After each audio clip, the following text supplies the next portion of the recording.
He could have just put the rope. He has a rope around her with the potato in her mouth. Put the rope in her mouth. The potato's also like wedged. It has a wedge out of it, so the rope will fit in. Yeah, I was like, why did you do? I just imagine him sitting there carving out a potato while she's like yelling at him, and he's like, I'm gonna get this gag done in a second.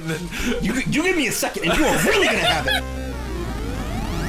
Hello, and welcome back to the 92nd episode of Good Bad, Bad Show, Rush Terrible Movies, and tell you if you should too. I'm your host, Mr. Ryan Shilligo, coming to you the day after Christmas. I think 2 days after Christmas, something like that. It was just Christmas the other day. So we're not doing a Christmas movie.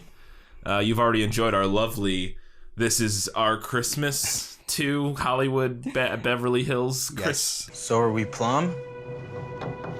We are not Plum. Yeah, that one. But we are bringing the gifts still. But we are still bringing the gifts, and that gift is Dennis Rodman. And Dane Cook. Dennis Rodman, Dane Cook, Andy Pettit. This movie is fucking nuts. That's putting it mildly. What the hell is this movie, Kyle? The movie. I would like to know who sold this concept. Who thought? Okay, so the movie is Simon Sez from 1999. This fall, the bad boy rocks the big screen. This movie, as we said, stars Dennis Rodman as an elite Interpol agent. And Dane Cook. Dane Cook as his bumbling, funny guy sidekick, kind of.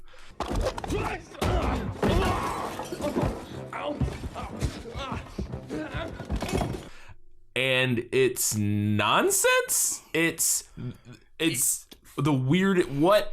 I would like to know who thought Dennis Rodman was bankable for this. Well, did somebody see Double Team? Yes.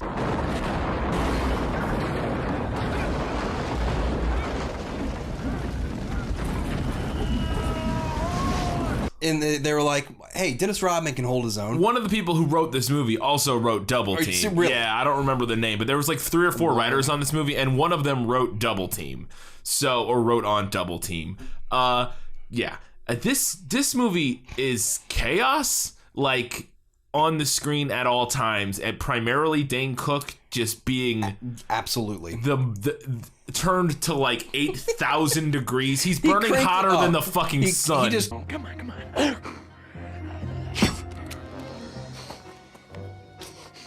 It looks like they wanted somebody who was like what they would really want is a Chris Pratt character. Yeah, that's basically what they needed. But they want a goofy 20 years before Chris Pratt. Right. Really, they want a goofy, fun, the comic relief, but also can do some action stuff. Dance off, bro. Me and you. Come on. Subtle. Take it back.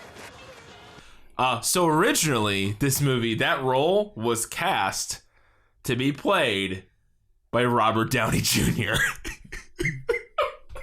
What? Yeah. Robert Downey Jr. I knew it was a notable actor, but holy crap. Was cast in that role, dropped out. Well, probably for a good reason. And they had to find Dane Cook, they had to find somebody to replace him in like a day before shooting started, and they were like, Dane Cook. Just do your thing. Just go out there, improv. And boy, does he do his thing. He's everywhere. It's everything that was the most annoying aspect of Dane Cook in those days, where it's just he's so. They shouldn't have called it Speak and Spell. What they should have called it Speak like the devil. Remember the voice? A-E-I-O-U. No. I don't even. They gave him one direction: get the kidnapped girl back. And Yeah. then they were like, everything else, just be you. Make us laugh while you're doing it. And boy, he tries so hard in this movie. You got moves? You got moves? I got moves, okay? Don't let me get all Jurassic on your ass, yeah? It's wild. So this movie had a $10 million budget, which is not a huge budget, even in 1990. That doesn't surprise me with the amount of really shitty special effects they've tried to add into it. Yeah, the fly at the beginning and some other stuff. So it's a $10 million budget. Guess how much this movie grossed worldwide? Like less than two? Worldwide, $250,000. That's what we call a bomb. Oh my god. So Dennis Rodman, we get the movie opens, full opening credits before anything happens. We just watch 10 minutes of credits, which I always love, and then we get the fly cam, the spy fly cam being flown. And now this is the first decision that is never explained and very confusing. It's being flown by two monks? Yes. Who are played by, I'm pretty sure they're both comedians. Yeah. Andy Pennett's definitely a comedian. And the other one's Ricky Harris, who I'm not too familiar with. No. But apparently they're both dead. In the arms of the angel. Yes. Rest in peace. And the one you probably most recognize Andy Pennant as a stand-up comedian, but also, or whatever his Pennant or whatever his name is, also from the 2004 Punisher movie.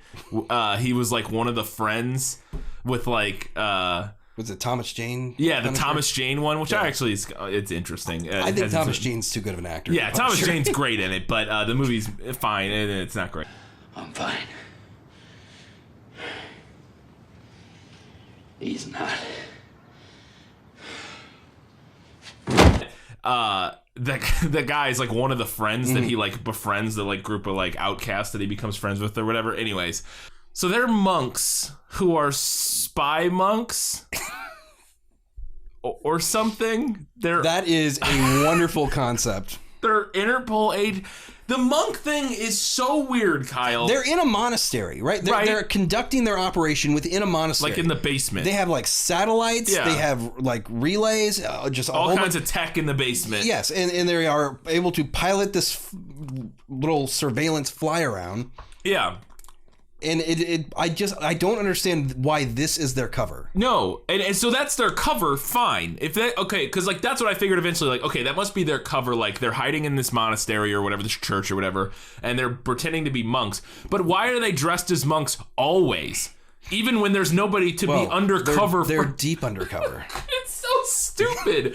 And they like talk about, it's so strange. I don't understand it. But so they're spying on this colonel who's going to meet the bad guy in this movie. Is that what this initial thing was? Because they ambushed him. Yeah, I don't know what that was. So he gets ambushed by a bunch of motorcycle weirdos. Everybody who looks like either Marilyn Manson or they're like a reject from The Cure. They're like circus performers. And Kyle, that's the second thing in this movie. Why are all the henchmen for the bad guy? They're all circus. Yes, they all look like clowns. They're like mimes, and it's never even nobody even says a word about it. Like somebody makes a joke about it. Like at one point, Dennis Rodman or somebody. Yeah, Dane Cook like makes some sort of wisecrack. What are you doing here?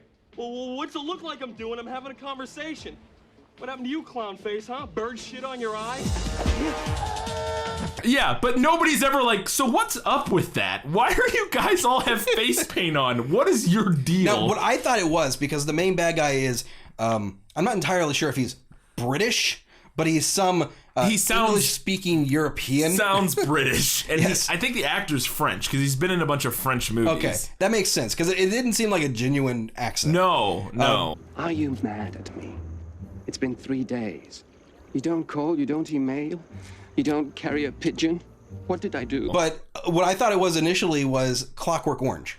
Oh. Yeah, maybe that's kind of what they're going for, is something like that. Like, I think they wanted to give their bad guy, like, a thing. And his thing is he has these quirky, weird henchmen. Like, look, the cane sword is nice. I don't think it's quite enough. Not enough. We need clown henchmen. / mime henchmen. All right, cool. Also, when he first got out, I thought it was Andrew Scott. The actor who plays Moriarty in the Benedict Cumberbatch. Oh, that's a spoiler. But anyway, who plays in the Benedict Cumberbatch Sherlock. Well, he's a doctor. Yeah, he helps people. Yeah. Wait, who does? Moriarty. Oh, yeah.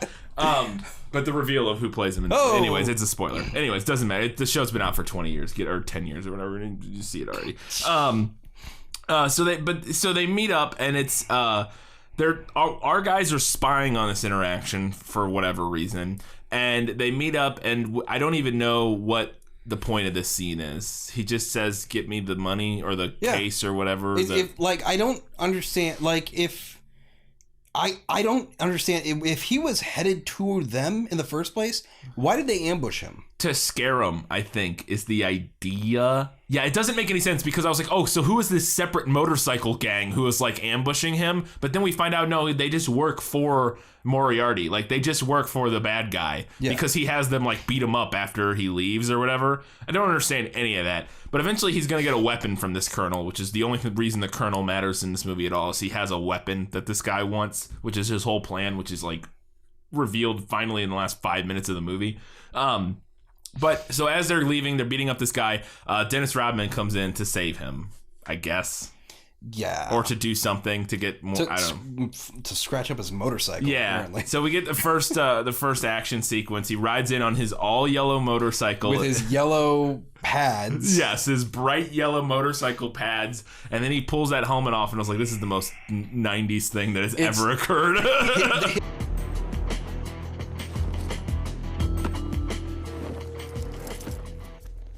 His piercings are spot on. Oh yeah, it is. I mean, they're just Dennis Rodman's piercings at the time. Yeah, exactly. You never, you can't have them on the court, so you might as well have them in the film. But it is peak 90s, and I also love this is one of the first moments too where the movie overall is put together fine, but there's a moment where talking about the push. Yes, the push. I was like, you can't push if your AC can't pull focus, motherfucker. Exactly. So he's telling the colonel, he's just saved the colonel, and he's saying, I'm with Interpol. You're gonna need our help. Yeah. Give us a call. And when he says give us a call, they push in. Yeah. But they don't pull focus, and it just looks awful. They try, but they do not succeed. You can see it going, and it almost catches up at the end, but no, he is just out of focus like the entire time. Call me when you're ready to talk. Then he gets back to his base. He debriefs with his monk friends, who then just start dancing, cracking jokes and stuff, and just they all on there's no way that after every take in this movie the director would come over and go, let's try another one and just kind of like have fun with it, like just do whatever you want. And then they ended up using that take where they just did whatever they want at the end of it, because every single scene in this movie is just people like riffing. Because we're the doctors of surveillance, man. And the doctors are in the house. We're in the house. Yes, doctor. Doctor, check my pulse. No. I've had a lot of anxiety at work. I don't feel appreciated. Just riffing jokes and playing around on camera. I'm going to be kind of cynical. It reminds me of like modern day kind of comedies where they'll just be like, all right, we're going to do this scene one way, and then I just want you to throw in as much improv as you can. Right. And then we'll kind of cut that in. Yeah, sure. But that can work a lot when you have talented improv. Yes. Yeah, I stabbed a man in the heart. I saw that. Brick killed a guy. Did you throw a trident? Yeah, there were horses and a man on fire, and I killed a guy with a trident.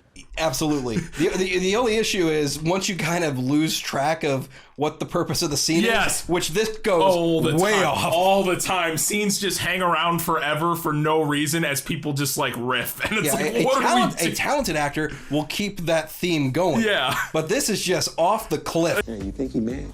He's moody. He's very moody. We're still getting paid, though, right? Vow of poverty, but we getting paid. I'm hungry. I thought you was on a diet. Screw the diet. Let's get Chinese food.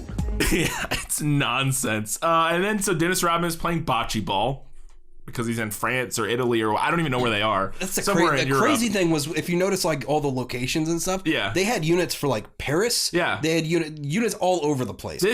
They did some weird like Euro trip and filmed this movie while they did it. I needed my $10 million vacation. Yeah, right? That's kind of what it feels like. It's like Dennis Rodman wanted to go on a European vacation and just shoot a movie while he was doing it or something.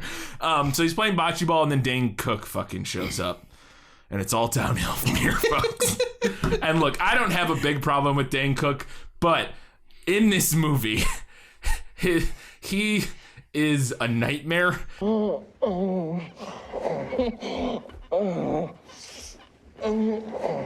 They honestly need him, instead of being this character, just be like TJ Miller from Deadpool. You look like an avocado. Had sex with an older, more disgusting avocado. Yeah. Not gently, like it was hate fucking. There was something wrong with the relationship, and that was the only catharsis that they could find without violence. Yeah, that's exactly what Dane Cook That's what he needed to be, and instead he's and who knows, maybe he was directed to they were like, no, we need more from you, Dane. No, that's not you're holding back too much. Just turn it up a little bit more. Here's the thing: if you're having Dennis Rodman play the straight guy in this film, that's a problem in comparison to everybody else.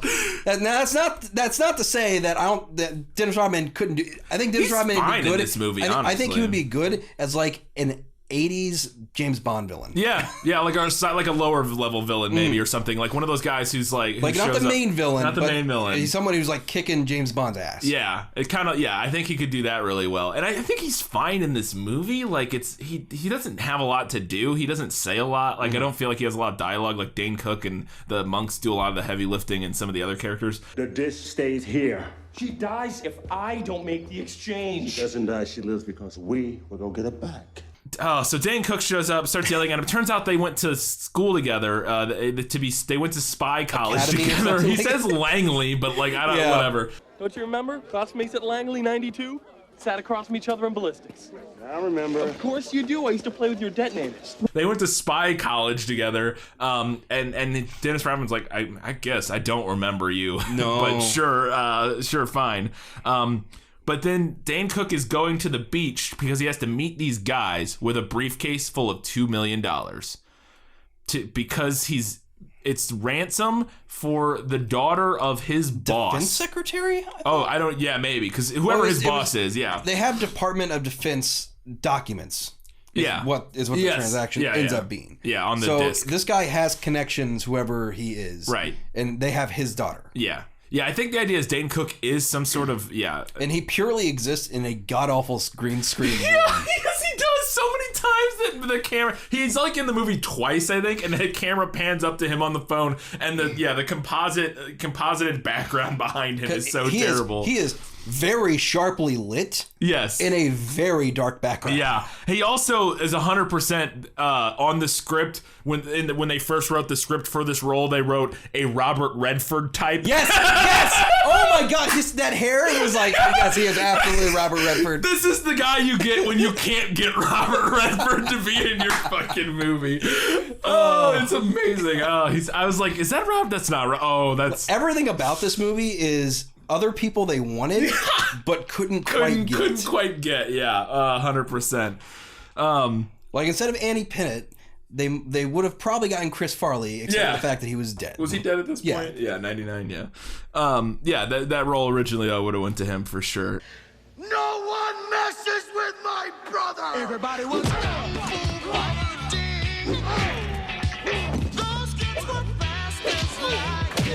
Then they pull guns on the beach and like nobody reacts. There's just like they're like holding guns on the beach and everybody on the beach is just kind of hanging out doing their normal thing. But then the deal goes sideways and they start to run.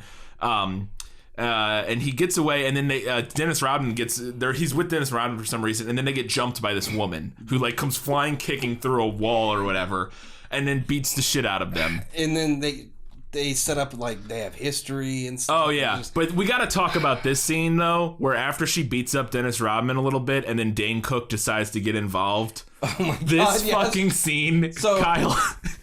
it is kind of funny that he like obviously has no training and struggles to even get his pistol unholstered. Out of the holster. And that's funny for a second, but then they do like a million things with it where like he pulls it out and then he bangs his hand against the wall and drops it and then he tries to cock it and pinches his finger and it's like, okay, you had one good idea and then you ran it into the ground, but he goes full Dane Cook. Oh, he goes full Dane Cook. This is ripped straight out of his like 30-minute special or whatever that he did on Comedy Central. All I wanted to know was karate. Just an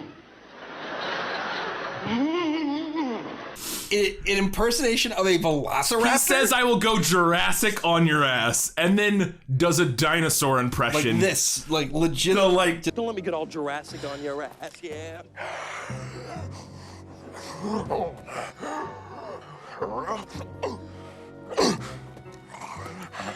This is one of those moments where they do it and then it just keeps going. Yes. It just keeps going. Like, can we cut this down? Just make him get kicked faster. No, he does it. He like walks to the camera and does his dinosaur thing for like literally 45 seconds or something. It feels like an eternity. Oh, it just keeps going, and then she eventually beats him up. But then there's a fight. The fight scenes in this movie are actually kind of good and kind of fun. Like they're cheesy. That's the crazy thing. Crazy thing is, once again, like we said with Dennis Rodman playing like possibly a James Bond villain or something, like, he could pull off a fight scene. Yeah, he does. I think so this fight scene between him and this girl, and they're like fighting with like, he's like using tablecloths and stuff, and it's kind of like whoever choreographed these first two fight scenes did a really good job. It's really entertaining, and they do a good job. Like it,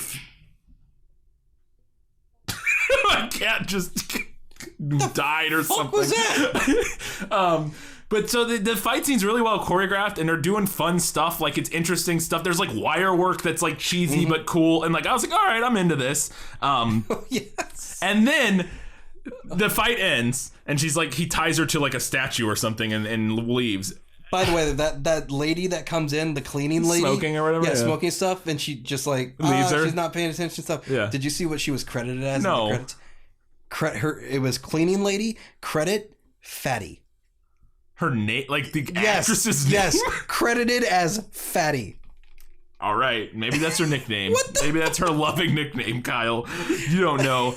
And then we immediately get so much Dane Cook again, because we cut to Dennis Rodman's apartment, and Dane Cook is passed out on the couch. Oh God! And he's dreaming, and he's humping and moaning and humping the couch, and it everywhere. It lingers on it for so long, for too long. Oh, and then he wakes up and he said he was dreaming about Drew Barrymore, and I was like, okay. Why'd you wake me? I was having a dream I was with Drew Barrymore. We were having a mad game of Monopoly. So they find out that the briefcase didn't actually have $2 million in it. And again, so the whole purpose of this is that Dane Cook is there. There's this girl named Claire, who we met earlier in the movie on the beach. Her boyfriend and her boyfriend's dad. Her boyfriend's name is Michael. Her boyfriend's dad is like some shady government something. He does something. And he's being extorted to get this CD from or something. I don't even know. But anyways, he sets up this deal where Dane Cook thinks this girl has been kidnapped by these people, but she hasn't been. She's just there of her own volition because she likes this boy. Yeah. I don't understand this setup. Do you think that the Robert Redford character was just selling government secrets? Maybe. I don't understand. I get where it gets at the end is that the bad guy has to somehow get this disc of like it has like the nuclear weapon codes. It's not a nuclear weapon, but whatever. It has like the information so he can super laser. Right? Yeah, the super laser. It allows him to be able to use the super laser to like destroy the Eiffel Tower. Guess what we're going to blow up first? Your ego? No. But nice try, sailor. The Eiffel Tower. So stupid. This movie is so stupid. But the whole plot with like her not being kidnapped, but they think she is. Does the dad actually think she's kidnapped, or is that just what he told Dane Cook? But then I don't understand any of the details of this, and you're not supposed to. It doesn't matter. So the briefcase though didn't have money for Claire. It had a CD. It had a CD. It's so 90s. Yeah, a CD-ROM and some bricks in it to make it feel like. If this was made even 5 years later, it would have been a flash drive. A flash drive, yeah. I don't even care what happens. Dane Cook ends up at the church and is getting interrogated by the monks. And again, who are trying to impersonate God. In this, they have a speaker that in the church. God wants you to jump. Why? Are you questioning God? No. Jump higher. God wants you to jump higher. But apparently this entire church is just a facade. Yeah. Like the entire thing.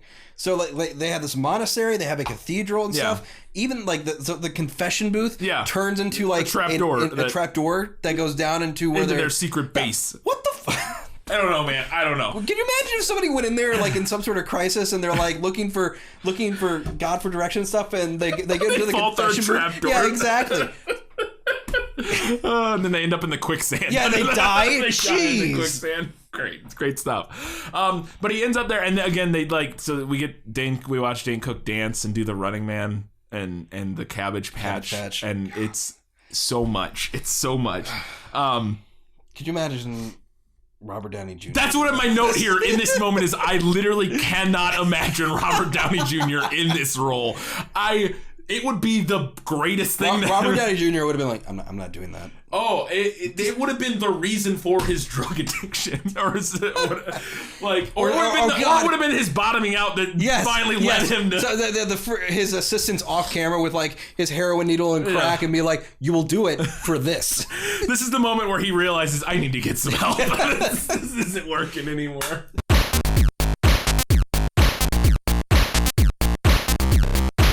And then they start shooting blanks at him. It doesn't matter. And I love there's a couple little details in this, mainly one detail in their little underground lair that I was very confused at whoever did the set design, what they were thinking. The satellite dish? No, well, there is a weird satellite dish, but for me, it's on the wall, there's clearly like 2-page spread from like a National Geographic that says like the origin, in French it says the origin of man, and it's like a thing showing like all the skulls of like man's like ancestors and like from primates and stuff.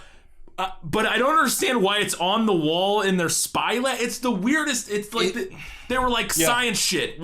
Just tape some science shit on the wall. That they're not just throw paleontologists. Like numbers and shit. Yeah, what's happening? It's so weird. I don't get it. But then we cut, and I got to talk about this little moment to Michael and Claire rowboating in a swimming pool. Yeah, it's so small. What is that about? Okay, they are rowing. They're having a conversation. And you think they're on like a lake or something. Yes, but then they pull out to his dad watching them, and they're in like this little bitty swimming pool. Yeah. It's not like a fountain. Small, but comparatively to have a rowboat in it, it looks ridiculous. It's so weird. It's so strange. I was like, why are you in a rowboat in your swimming pool? Okay. Especially when you live by the ocean. Yeah. It's so very strange. Just this whole movie though is a monument to man's arrogance. Like the fact that anybody thought this movie should be fucking made, I don't even makes know. Me wonder why can't I sell movies? Yeah, right. Oh, let's sell out with me. Oh yeah, sell out with me tonight. And then we get another good fight scene though. This is where I think this is where they break into the. Oh, there's a bunch of nonsense where they're going to say, he's like, okay, I'll help. He meets up with Dane Cook again. He's like, I'll help you get her back or whatever, the Claire back or whatever Dennis Rodman does. And then they go and they're setting up a meeting, and there's like this weird thing where Dennis Rodman is dressed. I think that's this part where Dennis Rodman is dressed up in the little vendor's like outfit. But it's like, dude, you are 6'8". What are you truly trying to blend in with this crowd? Yeah, but it works mostly, and he takes out all the guards. But then he ends up getting in a fight with not Rebecca Romaine Stamos, whatever her that actor. She's in a very popular series of French movies called Taxi, like Taxi 1, 2, 3, 4. It's like the only thing she's done, but she was in those apparently, and so I think she's good in this movie, and she does the fight scenes well. But they have a fight scene which is fun here, like in the wine cellar. Not just that, they have the other dude in the bodyguard. Yeah, the bodyguard, Moriarty, Jinjin or whatever his name is. His name is Shin Shizong. Yeah. Yeah, poorly, I'm sure you butchered that, but his character's name is also Shinjin, which is like, there you go. All right. Yeah, they couldn't be bothered to come up with it. His introduction is amazing because he throws a barrel at Dennis Rodman. Dennis Rodman catches it, and then he like double flying kicks it. Yeah, and it explodes, but then it like, I think it was supposed to like fly away from him, but it just kind of lands on him, and he's like, oh, what? But then it keeps going. But this fight scene's great too, between them, and then it's fun because then she busts in, and they're like all fighting each other because she's like, she has a sordid past with Dennis Rodman's character, and she's kind of working for she's working for the bad guys, but she's not like a bad guy. She's just working like, for the guy who's being blackmailed. The Michael's dad or whatever. She's working for them, so she's not like a bad guy in this movie, but she's kind of working for shady people. So they're all fighting like each other, and it's a fun scene, and it's pretty well done. And again, I was like, oh, this is all good. This is all fun. And I was like, this movie, whoever choreographed these fight scenes and shot it, because it's shot pretty well, they just needed a better vehicle for these fight scenes, because this movie is not it. This plot is incoherent, and they just needed a better excuse to get Dennis Rodman to places to fight people, and they came up with this nonsense. And then Dane Cook gags a woman with a potato. Yeah, he tried grapes, but she kept eating them. Fuck you, movie. Fuck you. Oh, it's so It's stupid. so good. A potato, a damn potato, huh? I tried grapes, but she kept eating them. Okay, so they're trying to Car escape chase, yeah. in Dennis Rodman's, because they have Claire now. They have her in the back, and they get out. What vehicle is Dennis Rodman driving? I don't know. I don't know what kind of. It's like an it's older his style, spy car. It's his Aston Martin. It's his But James they Bond car. gag her with a potato because she kept eating the grapes. He could have just put the rope. He has a rope around her with the potato in her mouth. Just put the rope in her mouth. The potato's also like wedged. It has a wedge out of it, so the rope will fit in. Yeah, I was like, why did you do? I just imagine him sitting there carving out a potato while she's like yelling at him, and he's like, I'm gonna get this gag done in a second. And you give me a second, and you are really gonna have it. He's got a potato peeler, and he's like, so fucking weird.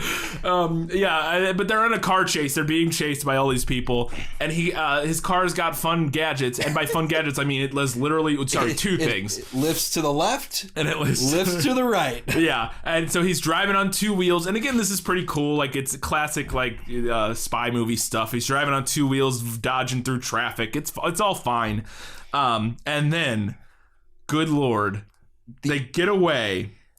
This is amazing. So they get away by driving off a cliff. Off a fucking cliff. And ejecting the roof of this vehicle, and a parachute. A parachute flies out. And this CG is so good. Awful. It's so bad. And Dane Cook's reaction in this moment, I can't tell if he's taking the piss out of this movie, because his screaming reaction to this, he's yelling like, Thank God, no!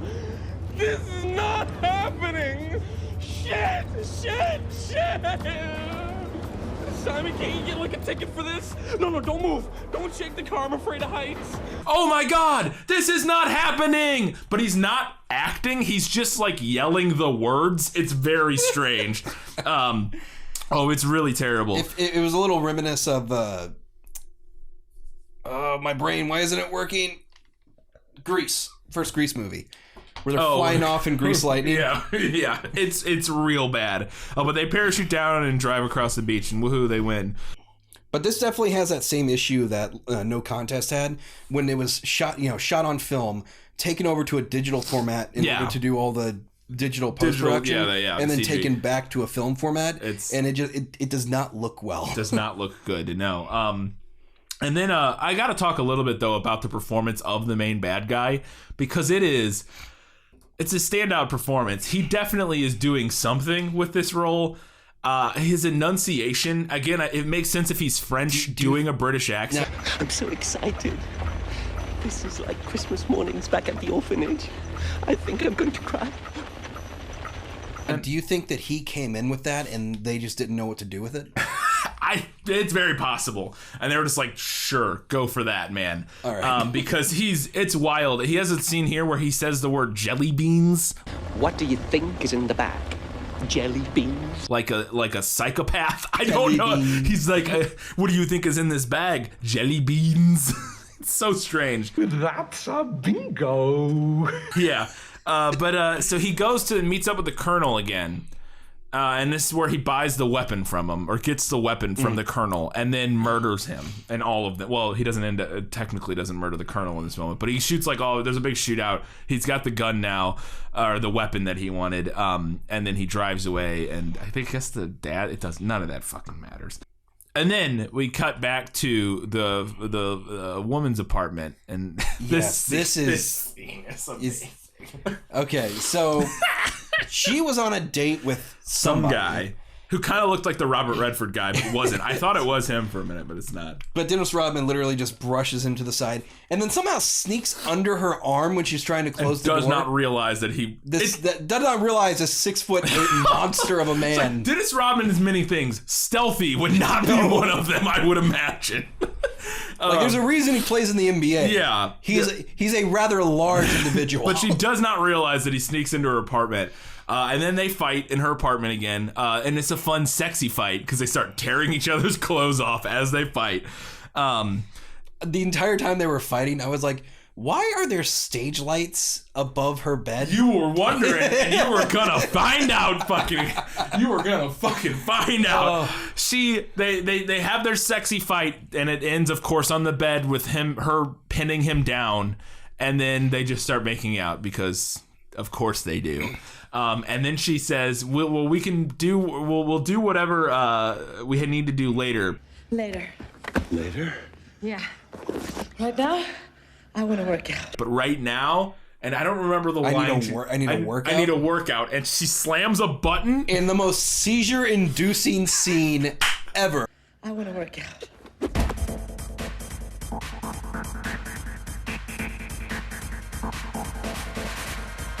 And her bedroom turns into a nightclub. There's strobe lights everywhere. What the hell? She has a fuck button next to her bed that turns her fucking bedroom into a strobe light nightmare. It's incredible. Like, it's fucking amazing. And yeah, then they have sex on like a glass bed. You can see through it at times. Yeah, I don't even know what's going on. But it's amazing. It's a very seizure-inducing love scene. Meanwhile, Dane Cook and the monks are playing poker and smoking cigars because they are. That's what's going on. Claire eventually, so they had Dane Cook and the monks had Claire, but she ends up running away because she felt like she was kidnapped by them, which she was. Yes. In the middle of broad daylight, in the middle of a square, she's drugged to her car by two guys with guns and nobody says anything. I would like for at least one point in this movie where the local authorities go up to this monastery and they're just like, hey, we have a few questions. And all you need to do is have Dennis Rodman go, Interpol. Oh, yeah, all right. Okay, cool. We got you. But no, yeah, it's wild. Nobody there are no cops in this movie. There are at no point, all of these gunfights, nothing. We never see a cop car or anything anywhere. I guess that's Europe. I don't know. Is that how it works over there, guys? Any of our viewers? It's a lawless wasteland. It's like, oh, we're at a skyscraper. We're just gonna have a shootout and drive off. Yeah, all right. Dane Cook falls in a trash can and rolls down the hill, and I was like, good, that's what he deserves. And then we also turns out Michael is like a secret agent. He's not, but he can karate fight and shoot guns. He's just a guy as far as we know. But like all his fight stuff is like kung fu. Yeah, he's like doing kung fu. He when Claire runs away with him, but then she gets kidnapped by the bad guys. Jinjin or whatever shows up, and they fight for a few minutes. I'm like, wait, Michael can fight too? This is one of those movies that like we do all the time, where just everybody can karate fight because that's the universe this movie exists in. Oh god, it's like Undefeatable, where literally everybody, including the therapist, just knows kung fu. Therapist. Oh, it's amazing. Then we talked about it. We find out that they have the laser that can. It has a 300-mile range. It can destroy stuff. So they must be in France at the end of this because he wants to destroy the Eiffel Tower, and it's 300-mile radius from the laser. So he's in Paris, maybe. I don't know. Then at one point they keep showing the outside of this observatory. Yeah, and I was like, "Is that the?" I thought it was the Griffin too. Observatory. It's not. No, it's just some other one that they blow up later. Well, they blow up a miniature up later. Yeah. So Dennis Rodman goes to meet up with the Colonel, and I don't know what's going on there. It's nonsense. But he's hung from like a balcony, and he has a hand grenade. Yeah. With the pin removed. Yeah. So basically, it's just a matter of time until he drops it. And then it blows up, I guess. Yeah. But then they shoot. They have a shootout. But they Dennis shoot Rodman. at first they shoot the general, and he drops the grenade. Rodman slides on the ground, picks up the grenade, and chucks it back at them. And we're like, hey, nice. Fantastic. It's so good. And then there's an incredible fight in a kitchen.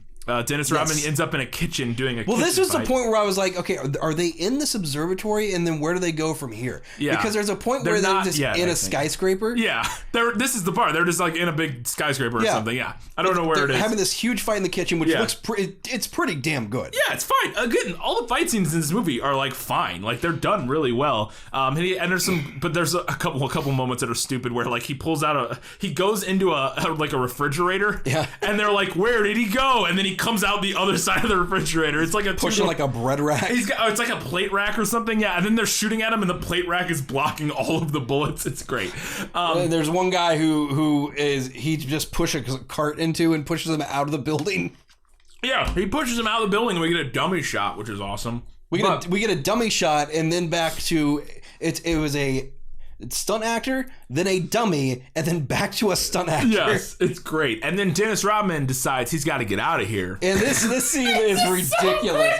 So he jumps on this pipe, this column that goes all the way down to the ground, and he's sliding down it. But then they're firing at him, so just straddling this thing with the power of his legs alone. The power of Dennis Rodman's loins alone. He takes his gun and just starts firing at them as he's sliding down. And the shot that they cut in of him, the top-down shot with him like in front of a green screen, sliding down a pole, shooting, is the best. It's gonna be. I think it's gonna be the thumbnail for this episode because it's fucking amazing. But then he does like he keeps sliding down and then does like a flip because he gets to the bottom and they have like metal spikes to keep people from climbing them, I guess, or something. And he slides down and he like flips over them. It's kind of amazing. I don't like if this movie had a coherent plot. This really could have been a launching point for Dennis Rodman. Oh man, I would like that because I think Dennis Rodman at this point in his film career that unfortunately never happened, he would be like Steven Seagal. Yeah, he really would. Oh, it'd be so good. Now he just friends with North Korea for some reason. What the fuck's going on with him? And then they end up. Then we cut back. Well, the monastery was attacked too by the clown. The clown motorcycle gang. What is this movie? And not only that, they know that everything about this place. They blow up the confession booths and drive down the trap door in their motorcycles, and they are surgically attached to these motorcycles. Because they can't get off of them, and they just blow up. Everything. There's like a robot, big robot fly that they were working on or something. They blow that up. They blow up everything. But I would have thought their whole purpose of being there was to find this disc, right? Yeah. They don't find it. They destroy everything there and then leave. And then our guys have the disc still. Hey, Simon, look. They didn't get the disc. Oh, come on, Simon, cheer up. It's not that bad. Our heroes. The two brothers, the two monks. Yeah. And Dane Cook. Kane again. Dean Kane. Dane Cook. Could you please repeat it? No. Sorry. Continue. But Dane Cook and the two monks are going down, and they said, those idiots, they're going to fall into the quicksand that we left. That tunnel's filled with quicksand. Really? That one leads to the beach. What are we waiting for? Let's go. Let's hit the beach. No. You go. We're going to stay here and see what happened to the cyberlink. Yeah. But they're in it. Quicksand hijinks. And then they sink into quicksand for 10 minutes. Surrounded also by dry ice. Yeah. For some reason, there's like smoke and fog and stuff everywhere. It's weird. But Dennis Rodman comes, saves them from dying. Pulls them out of the quicksand. And then they go in. They go back after this place has been destroyed, and they find the disc within seconds. Luckily, they didn't get the disc. Okay, great. Okay, so fucking all right. And then Dennis Rodman's like, "We gotta end this," because Dane Cook comes up to him and is like, "Look, man, it's over." And he turns around. He's like, "Yeah, I know, Simon. It's over. It's all over." It ain't over. So they go to Dennis Rodman's apartment to gear up, and then Michael shows up because he wants to help save Claire because, again, at this point, the bad guys have kidnapped Claire. They have her. I like how their idea of gearing up is the same weapons they've been using, just with scopes added on. This movie is so guilty of that 90s thing where they're like, we need as many attachments as possible on these weapons, on these pistols to make them super cool, high-tech pistols. Like, they have, like, these weird, like, mounting system, rail system mounted on them, and with like a scope, a giant scope on top, and a flashlight, and there's just like so much shit on it. It's so it's ridiculous. I mean, I know it's like a thing, but it still looks ridiculous. And also, I don't know why there's a telephone booth in Dennis Rodman's apartment. Did you ever figure that? It's in the background. I think he's at a hotel. Is that what it is? I think so. Well, why is there a telephone booth in this hotel room? Because it's the 90s and telephone booths were places. Yeah, in his hotel, it's a telephone. You don't have a telephone booth in your hotel room. That might be the lobby. I don't know. It's not the lobby. It's his room. He's wacky and zany. Yeah. Remember when he had the rainbow dye hair? Yes, I do. Yes, I do. And then the one monk buys a flock of sheep for some reason. To make a roadblock because he knew where they were going to be, so he knew that if he had a herd of sheep, he could stop. Dude, none of this is ever explained. But he gets into a fun fight on the bridge. That's fun. Yeah. He gets to beat people up. He like belly slams. This is exactly where they would have wanted Chris Farley for. Yeah, because he would have done this a million times better. But he like belly slams people on the bridge. He like throws the guy off the bridge and stuff. And then Dennis Rodman shows up and they all run away. Like the bad guy shoots one of his own henchmen. Dennis Rodman has to hide. None of this matters. The bad guy drives away, and Dennis Rodman has to go save the monk who's like hanging from the bridge. And the wide shot, very clearly a much thinner stunt double with padding on. It's great. But he gets him, and they finally get towards the end, and they're in like this big like. I guess they're going to the observatory or whatever, because that's where they end up eventually. But they have this big shootout, and what's her name shows up again to help. And I love in this moment, Dennis Rodman gets behind a tree and he's like getting shot at by a million people. And it would be, if this was like more intentionally a comedy, this would be funny. But like, I think it's supposed to be like serious. He's like, without even like looking, he's like haphazardly shooting around the tree, and then they cut to people dying. It's just like a mile away. He's like bang, and they're like, I'm like, how the hell did you hit that guy? Great. It's just that damn good. Yeah. But before he gets there, the best part is he's driving his motorcycle through a fucking tunnel. Oh yes, and he does like a 360 degree spin, and like the compositing is still awful. So bad, but it looks glorious around the ceiling. He does a corkscrew around. It's hilarious. Which you could technically do if you're going fast enough, because you just see like at the circus those people like in the ball cage thing, the motorcycle. But there's no way he would have been able to get up because the walls are like vertical, and then it just is round at the top. Whatever. Yeah, it's a dome. Yeah, and there's no way he would get up the vertical wall to get whatever. But it's amazing.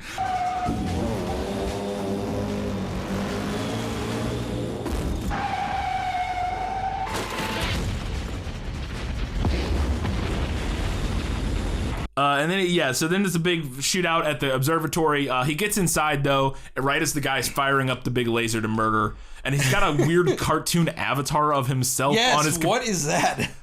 This whole movie's fucking wild. But they get into a big fight, and he's fighting the bodyguard. Jin's there, and they're like, and he's using a wrench or whatever. I don't know what his weapon. He's got some weird weapon. But they get down to like this lower scaffolding stuff. Dennis Rodman wraps a cable around his leg, this is kind and he gets his wrench hooked on something. So and he's just stuck. He's just like, because if he lets go of the wrench, he'll fall. All right. I'm good. It's kind of hilarious. Meanwhile, Dane Cook is like having a shootout in the lobby with a bunch of people. He's actually killing people. He's like, yes! He javelins a guy in the fucking throat. Dane Cook throws a javelin at a guy's throat and murders him, and then does more Dane Cook stuff, because he like, after that scene ends, the close of the scene is him like running into the next room, diving on the floor and like wriggling around. Here's the crazy for comedy. So obviously we don't know Michael's background, but he's just like some rich guy's son. Yeah, essentially. Yeah. He's got no problem going in there and just murdering everybody. People. It makes more sense for like Dane Cook a little bit because he has training. Some training, yeah. Yeah, no, Michael just comes in and is murdering everybody. He's like totally like a spy. It's like he must be a spy of some sort or something, because he just jumps right in, can use guns, is murdering everybody, and it's all good. And then but they get Claire and they all get out. But he gets into a fight with they get Claire and they get away. Yeah. And then we cut back to the observatory. The death laser is firing up to destroy the Eiffel Tower. Really what is happening. I think they really wanted to destroy a miniature of the Eiffel Tower, but they couldn't get it done in time. Yeah. I really wish they would have destroyed the Eiffel Tower in this movie. It would have been incredible. So then he gets into a fight with the bad Ashton, I think is actually the bad guy's name or whatever. So Dennis Rodman's fighting him, and he's got his sword cane, and there's like a fun back and forth sword fighting with that. And then at one point, Dennis Rodman comes down and sheathes it. Sheathes the sword. And then takes it away from him, and then uses the sheath to throw the sword at him and impales him into a computer. It's fucking and electrocutes him. And he electrocutes him, but he's still alive, and he points his finger at the computer and shoots electricity out of his finger. What? To overload his computer, causing it to set off like a self-destruct mode. That's Oh, and it also kills Shin Shin because he's connected to... Yeah, he gets electrocuted. Yeah. It's amazing. It's insane. Oh, it's and then Dennis Rodman escapes just in time as we cut to a miniature explosion, and then he slow-mo walks away from the wreckage. The ungodly, terrible composite fire. The fire in the doorway. It's so bad. Oh, it's amazing. And then he slow-mo, and I love they cut back to Dane Cook and them, and they're like, what the hell was that? And Dane Cook is like... What the hell was that? That's our Simon. And then we cut to some time later. Yeah, it's the wedding. They're married. They drive away, and then Dane Cook shows up. He shows up, takes off the helmet. We think it's Dennis Rodman initially. Yes, because it's the exact same getup that Dennis Rodman is wearing, except Dane Cook's like half a foot shorter. Easily. Yeah, at least gotta be. But he shows up, pulls the helmet off, and now he has the exact same piercings and the neck tattoo. Yes. And he's like, I just got back from my first mission. Oh, such a badass. And Dennis Rodman does not care, just walks away. Bye. And then there's like this long trailing. Again, this movie doesn't know how to like wrap any scene up because they're like walking away. It's the two monks and Dane Cook. Dennis Rodman's already gone. He drove off on a motorcycle to fuck the girl.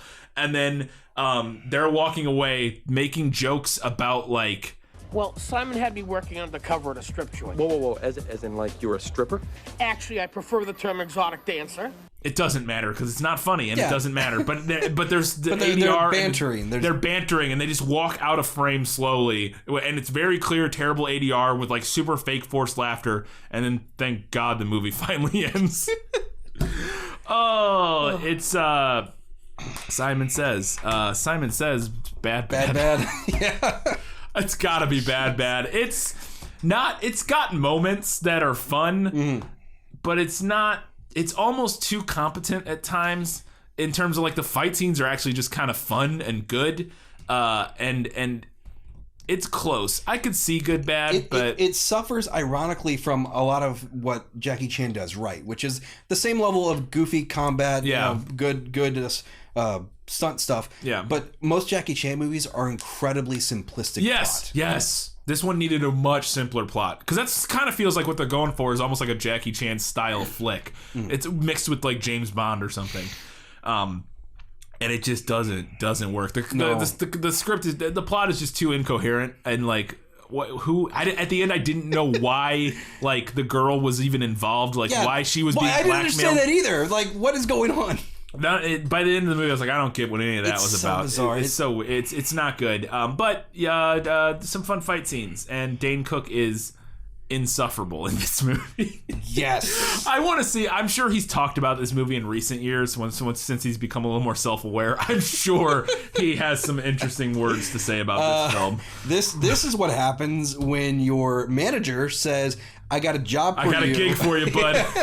Look, Robert Downey Jr. just dropped out of this big movie. You mean I can take what Robert Downey Jr. was going to take? Yeah. Now, look, obviously, he was only done like Chapman at this point. Yeah, he's not done a lot. And did a lot of drugs, this is like, 5 years pre-Iron Man, so yeah. More like 9. Or yeah, because it was like 2007 or 8. Yeah, so yeah, 9 years before Iron Man. It's more like, at that point, it's like, so basically, I'm taking a job that Charlie Sheen turned down. Yeah. But you're gonna be in a movie with Dennis Rodman, man. You know that big bankable movie star, Dennis Rodman. This movie's terrible. Yeah, I mean, are there any other like comedians or anything like that? Got Andy Pennant? Yeah, it's just all comedians. It's just all other comedians. Oh yeah, that sounds awesome. Let's do it. That's great. Let's do it. How much are you making paid again? Yeah. So as always, you can support us on Patreon by going to patreon.com/GBorBB, supporting us for as much as you want or as little as you want. That would be fantastic. You can also buy our merch, this stuff. tpublic.com and just search for Good Bad or Bad Bad or Quantum Physics. We have t-shirts. This is one of the designs. That's the other one. You can get your merchandise. We got cups, baby, all kinds of nonsense. Get your laptop bags, your phone cases. All that stuff. I have a podcast called This Film's Lit where we talk about movies that are based on books. I don't know what's out when this is out because we're recording this way ahead of time, so I have no idea what's out. Maybe Cloudy with a Chance of Meatballs, probably something Christmas related, I would guess. Your movie's never coming out. Nope.